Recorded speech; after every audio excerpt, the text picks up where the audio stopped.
अरे अरे कोनिचिवा मीना-san, welcome to my channel. Chapter से अपने आप को थोड़ा तैयार रखिए क्योंकि के आगे के चैप्टर काफी इमोशनल बम्पी राइड होने वाला है। वीडियो के एंड तक चैप्टर में जो हुआ देखने में लोगों को बहुत मजा आने वाला है। I'm not gonna lie, तुम लोग खुशियां मनाओगे, पर उसके अगले का वीडियो तुम लोगों को बहुत गिल्टी फील होने वाला है। मैं सोच रही हूँ, पर वो वीडियो आने से पहले इस वीडियो का मजा लेते हैं। 37 फॉरगॉट कंटिन्यू होता है टेम्सी से, जिसने अमुक को अपने रोप से बांध कर टांग लिया था। वो कहता है चलो सबको ठीक करो दो, और नेजी को यहाँ पर जो बहुत इरिटेट हो गया था, अपने इरिटेट मूड में ही बातें करने लग जाता है। यहाँ पर ये सब कुछ मुझे इतना रियल क्यों लगने लग गया है, बिल्कुल भी पसंद नहीं। ऐसा लगा मैंने इस टाइम कुछ किया भी नहीं, मेरी कोई मदद नहीं हुई है। तो टेम्सिया कहता है ऐसा बिल्कुल भी नहीं है, तुमने यहाँ पर बहुत मदद की। देखो हमारे एनिमी को इस बात का एहसास दिलाना कि वो एक टाइम पर बहुत सारे ओपोनेंट से सामने करने वाला है, उसे मेंटल प्रेशर में डाल देता है। और हाँ, इस लड़की को तुमने मिस यूगो का काफी इफेक्टिव रहा है। ग्रीस यहाँ कोने से टोमे की तरफ बढ़ता है, वहाँ जाकर उसे कहता है टोमे तुमने अपने एस्मा को पहने रखा, ये बहुत बढ़िया किया। अब इंजन की हालत कैसी है? टोमे से कहती है कोई फर्क नहीं लग रहा, पर मैंने उसे उसका मैस लगा दिया है, चाहे कुछ काम कर जाए। तो ग्रीस कहता है मैं समझ गया, जल्दी से जाकर इस पर कोई इलाज करना होगा। अभी टैंसी भी थोड़ा ब्लैंक होकर इंजन की तरफ देखता है। या हम देखते हैं हम गुस्से से थोड़ा रोते हुए चिल्लाते हुए कहती है तुम मुझे हर्ट रहे हो, इतने दिनों से किसी ने मेरे साथ ऐसा बर्ताव नहीं किया, कितने आफुल हो, टेरिबल, मीन मीन, तुम कितने मीन हो। ऐसा कहते हुए वो जोर से चिल्लाकर रोने लग जाती है। और हेल्प मी कहती है। सुनकर रियो, फॉलो, रूदो, टेलमन सभी के सभी ट्रिगर हो जाते हैं। तभी नेजी को, जिसका हम बातों पर ध्यान नहीं था, कैजुअली कहता है जितना भी रोना है उतना रो लो, अरे इस रोने का कोई फायदा नहीं होने वाला। तभी वो देखा है चारों को, जिन्हें इन लोगों ने रस्सियों से बांध कर रखा था, तरह से ये लोग डिस्ट्रॉय करने लग जाते हैं। ये लोग इतना स्ट्रगल करते हैं, जोर जोर से चिल्लाकर कर अपने आप को छुड़ाने की कोशिश करते हैं। टेलमन चिल्लाता है ये अनफॉरगिवेबल है, अपने आप को तैयार करो, मैं यहाँ से निकलूंगा तो मैं तुम में से हर एक की जान ले लूंगा। ऐसा टेलमन चिल्लाता है और ये चारों भी आपको छुड़ाने के लिए जबरदस्ती करने लग जाते हैं। हम देखते हैं जबरदस्ती में हम लोगों को जैसे पहले ही पता है कि ये लोग जितना स्ट्रगल करेंगे ये रोप नहीं जकड़े जाएंगी। इस स्ट्रगल की वजह से इन लोगों के खून आने लग जाता है। तभी ये लोग नहीं रुके, अपने आप को छुड़ाने की कोशिश करने लग जाते हैं। तभी अमू भी जोर जोर से चिल्ला कर रोने लग जाती है, जो देख कर टेम्सी टेंशन में आ जाता है। ये सोकर कहता है देखो बस हो गया, मैं देख सकता हूँ कि तुम लोग उस लड़की को सच में पसंद करते हो, तो मैं उसे छोड़ देता हूँ। यहाँ पर सैमसी तो यहाँ पर टेम्सी अपने जिनको को फिर से जमीन पर भटकता है, जिससे इसकी जिनकी फिर से गोल गोल घूमने लग जाती है। और इन लोगों को पता नहीं चलता कि ये क्या हो रहा है, क्योंकि इसकी जिनकी बड़ी होकर गोल गोल घूमते हुए तो बाजू सब कुछ डिस्ट्रॉय कर देती है। मन चिल्लाता है यहाँ पर हो क्या रहा है। इसके जिंकी के गोल गोल घूमने की वजह से इन लोगों के पैरों की जमीन पे टूटता है, जिस फ्लोर पर खड़े है वो फ्लोर टूट जाता है, ये सब नीचे गिर जाते हैं। तो यहाँ पर क्लियरली देख सकते हैं इस बिल्डिंग के 3 फ्लोर को टूटते हुए ये सभी नीचे गिर चुके हैं। यहाँ नेजी को भी जैसे तैसे अपने आप को बचा लेता है। मतलब यहाँ हम देख सकते हैं कि अपनी जिंदगी की मदद से इसने अपने आप को गिरते हुए बचा लिया है। और यहाँ पर शौक हुआ हुआ नेजी को ये सब तबाही देखकर डरते हुए ही ऐसे पूछता है टेम्सी तुम ये सब कैसे कर सकते हो अपने दोस्तों के साथ। ये चारों भी नीचे बेहोश होकर गिरे हुए थे। टेम्सी भी राहत के सांस लेते हुए कहता है व्यू सब कुछ ठीक हो जाएगा। अभी हमें समझ में आता है। तभी नेजी को भी नीचे आ जाता है, अपने आप को ठीक से लैंड करते हुए थोड़ा गुस्से से ही पूछता है सब कुछ ठीक हो जाएगा। ये पूरी टीम को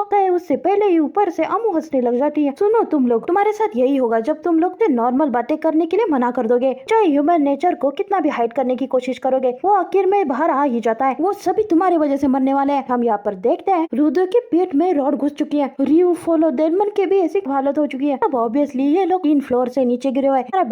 सारे बिल्डिंग का मलबा, ईंट पत्थर तो इन लोगों पर जरूर गिरेगा। हम अपने पागलपन में फिर से बातें करने लग जाती है। तुम लोग जानते भी नहीं हो ना कि किसी के साथ कैसे फ्रेंडशिप निभाई जाती है।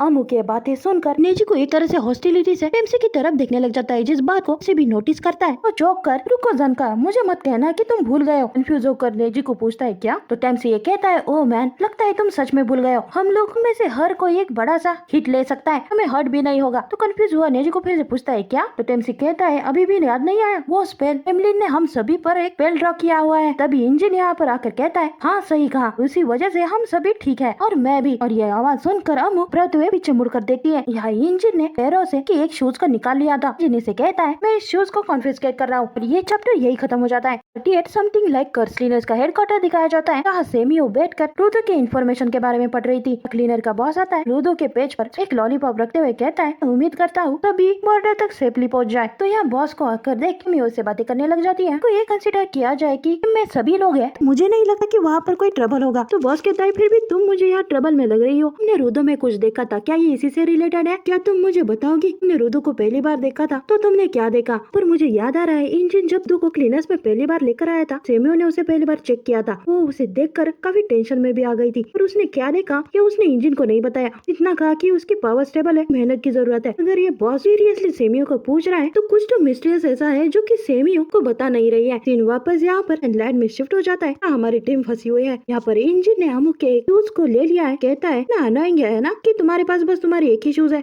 रुको, तुमने अंदर कोई सॉक्स क्यों नहीं पहने? फ्रस्ट्रेटेड हुई अमू जोर से चिल्लाते हुए इंजन से अपने शूज को लेने के लिए लड़ने लग जाती है कि मुझे वापस दो, ये मेरा है, मुझे वापस दो, मैं तो तुम्हारे शूज तुम्हें जरूर वापस दूंगा। फ्रस्ट्रेटेड हुई गुस्से में अमू तो कहती है बिल्कुल भी नहीं, तुम मेरे शूज को टच भी मत करना वरना तुम मेरे अपनों के सेंड को इस तरह से गायब कर दोगे। यहाँ पर कंफ्यूज हुआ इंजन पूछता है अपनों के, क्यूरियोसिटी से उस शूज में देखने लग जाता है और उस शूज को सूंघ लेता है। इसलिए उससे काफी खराब स्मेल आती है। वो ये कितना गंदा है और तुम इसे पहनती हो? वो क्रैप मैंने इसे स्मेल भी क्यों किया? थाने में जिंदा भी रहूंगा या नहीं? हुई अम्मू बेचारी आती है कि देखो इसे स्मेल मत करो, तुम कितने बुरे हो, वापस दो, मुझे वापस दो। ये अम्मू और जिन का थोड़ा चूहा बिल्ली वाला खेल देख कर टोमे से बातें करने लग जाता है। इसलिए कितनी देर पहले इंजन रिकवर हुआ है, मतलब है मैं तो इम्प्रेस हूँ, बेल की वजह से हिल हो गया है, मतलब उसके ऑर्गन्स वगैरह सब कुछ। टोमे यहाँ शांति से कहती है उसे ट्रीट करने से पहले ही वो ठीक था, वो तो बस ऐसा ही मजाक कर रहा था और सही टाइम आने का इंतजार कर रहा था। पुलिस कहता है हाँ चो मैं समझ गया, पर सीरियस होकर जिन मुझसे कहता है देखो मैं तुम्हें जरूर वापस दूंगा, पर तुम्हें तुम्हारी पावर को ऑफ करना होगा और सभी को नॉर्मल बनाना होगा। वो रोते हुए कहती है मैं अपने पावर को एक शूज होते हुए इस्तेमाल नहीं कर सकती, फिर दोनों शूज की जरूरत होगी। उन लोगों का अब हो चुका है, वो लोग अब मुझे कोई प्रोटेक्ट नहीं कर सकते। डेलमन को जो कि धीरे धीरे होश में आ जाता है तो अपने आजू बाजू का एरिया देख कर कहता है ये सब क्या है, यहाँ पर क्या हुआ था? टेमसी अब डेलमन की तरफ बढ़ता है, बातें करता है। टेमलिन ने अच्छा काम किया है, स्पेल सच में वर्क करता है। यहाँ डेलमन काफी कंफ्यूज हो चुका है और वो टेमसी और नेजिको को आवाज लगाता है। कंफ्यूज था, यही कह रहा था कि मैंने अभी क्या देखा। टेमसी कहता है अच्छा हुआ कि तुम अपने होश में आ गए हो, ये वो लड़की अमू है, उसने तुम्हें अपने पावर से हिट किया, उसने ऐसा सीन क्रिएट किया जिससे तुम्हारे खुशी के टाइम पर जिन लोगों से तुम प्यार करते हो वो लोग तुम्हें याद आ जाए और उसके सेंड की वजह से हर कोई ये समझता है कि वो लड़की अमू ऑब्जेक्ट है तो तुम प्यार करते हो। ये सच में बहुत बड़ा मैस है। तो यार डेलमन थोड़ा शॉक हो जाता है, थोड़ा सा रिग्रेट होकर अपने आपसे बातें करता है तो क्या वो वापस जिंदा नहीं हुई है? इनसे कहता है हाँ मैं समझ चुका हूँ। तो यार नेजिको को भी थोड़ा बुरा लगता है और यही सोचता है कि औरत कितनी बुरी है और उससे भी ज्यादा जिन्होंने अपनों को खोया है, खासकर उन लोगों के लिए जिन्होंने अपने प्यार करने वालों को खोया है, उनके लिए उनकी हैप्पी मेमोरीज को दिखाना तो उन्हें खुश करना अगली पर रियलिटी में ये सब डिल्यूजन है ये समझ में आती क्योंकि सारी उम्मीदें टूट जाती है। सच में कितना बुरा है। सीन चेंज होता है और आगे हमें दिखाया जाता है फ्लोर की जमीन अभी भी टूट रही है। इन सभी कहता है क्या सभी ने मास्क पहन लिए और वो शूज अमू को देते हुए कहता है ये लो। वो भी अपने शूज एक तरह से इनके हाथों से छीन लेती है और हौसले हुआ नेजिको के पास आकर कहता है जी अब हमें बताओ कि हमें आगे करना क्या है। कोई के साथ फाइट करना इतना वर्थ नहीं है पर फिर भी ये लड़की डेंजरस है, हम लोग इसे ऐसे ही नहीं छोड़ सकते। तो इंजन कहता है देखो इसके जिनकी को छोड़ दे तो ये हेल्पलेस गर्ल है, मुझे इसके ट्रेजर को लेना ठीक नहीं लग रहा। हम लोगों ने उसे कन्विंस कर लिया कि किसी को हार्म मत करो। तभी इंजन की बातें पूरी होने से पहले वो फिर से रोने लग जाती है।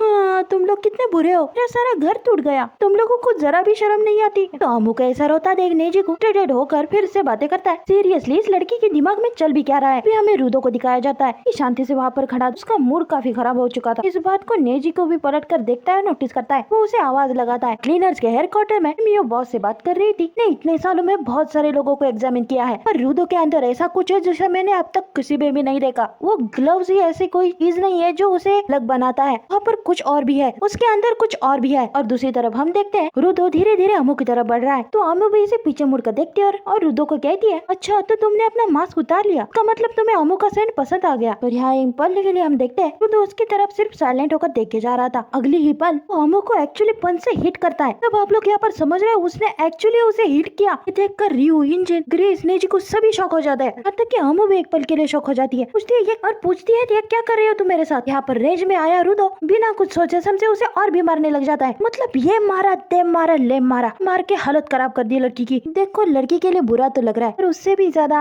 पर इस बात को छोड़ दे तो थोड़ा सेटिस्फेक्शन तो लग ही रहा है मुझे यहाँ पर। ये तुम जज करो मुझे, पर आई बेट से इसे मार खाता देखता आप लोगों को भी थोड़ा मजा आया ही होगा। मतलब कब से लड़की 5-6 चैप्टर तक ऐसा खेल खेले जा रही थी, मतलब इस लड़की के नखरे ही खत्म नहीं हो रहे थे यार। इसका ये बिहेवियर थोड़ा बहुत अनाइंग तो मुझे भी लग ही रहा था। देखो लड़की हो तो हर बात पर लड़कियों को सपोर्ट करो ऐसा नहीं हो सकता, जो गलत है वो गलत है भाई। इसे भी अभी इस लड़की ने अनजाने में हमारे टीम के इमोशन के साथ खेला है। वैसे तो ये लड़की वैसे तो इस लड़की को देखकर तो समझ में आ रहा है सामने वाले के इमोशन के बारे में ज्यादा नहीं सोचती। यहाँ पर मैं सच कहूँ कि आगे की स्टोरी सुनकर जो अभी खुशी हुई थी के बारे में एक्चुअली रिग्रेट हो रहा है, एक्चुअली गिल्टी भी फील हो रहा है। अब यहाँ पर हम चैप्टर की तरफ बढ़ते हैं। यहाँ में दिखाया जाता है सेमियो को जो कि बॉस से बातें करते वक्त सर को हाथ लगा लेती है। टेंशन में से कहती है क्योंकि अंदर ऐसा कुछ है जो कि धीरे धीरे ग्रो कर रहा है। इसे आसान शब्दों में बताओ, ये जो भी है इससे सारी दुनिया खत्म हो सकती है। यहाँ पर मैं सेमियो की पावर के बारे में थोड़ा पॉइंट करना चाहती हूँ। ऐसा नहीं है कि वो अपने ग्लासेस में देखकर हमारी टीम के साथ क्या आ रहा है वो देख रही है। वो देख रही है रिडो के इनर सेल को, ये अंदर क्या है। और ये हमें जो ब्लैक स्टोन सा कुछ दिखाया जा रहा है किसी कोर के तरह लग रहा है। और सेमियो शायद इसे ही देखकर काफी हैरान हो गई थी। रुदो यहाँ पर अमू को मारे जा रहा था, इस बीच में आकर उसे रोक लेता है और सेमियो रुदो के अंदर के इस कोर को देखकर कहती है कुछ ऐसा है जैसे कि कोई कर्ज हो। और ये चैप्टर यही खत्म हो जाता है। देखो मैंने वीडियो की शुरुआत में ही कहा था चैप्टर के एंड में आप लोगों को मजा आने वाला है क्योंकि कसम से रुदो ने अमू को कुत्ते की तरह मारा है। हमारा लड़का रुदो में जेंडर इक्वेलिटी पर मानता है। मैं क्या कह रही हूँ यार, जोक्स अपार्ट। पर देखो अभी अमू को मार खाता देख हमें जितनी खुशी हुई है उससे भी ज्यादा आगे जाकर गिल्ट होने वाला है। लड़की कौन है, इसके साथ एक्चुअली में क्या हुआ, ऐसी क्यों है, हमारे टीम को उनके सवालों के जवाब मिलेंगे या नहीं, इस सभी के बारे में आपको अगले चैप्टर में पता चल जाएगा। लड़की के लिए बुरा तो जरूर लगेगा आपको, पर तब तक इस वीडियो को एंजॉय करो। तो ये वीडियो यही पर खत्म हो जाती है। अगर आप लोगों को ये वीडियो पसंद आ गई है तो प्लीज लाइक कर दीजिए कि ये बहुत एक्साइटिंग मांगा है। मजा अकेले मत लीजिए, ये दोस्तों के साथ भी शेयर कीजिए। नए चैप्टर के अपडेट्स के लिए प्लीज सब्सक्राइब कर दीजिए। ज्यादा थोड़ी ना कुछ कह रही हूँ, छोटा सा सब्सक्राइब प्लीज कर देना जरूर। हाँ, मैं मिलती हूँ आपको अगली वीडियो में, तब तक सायोनारा, बाय बाय।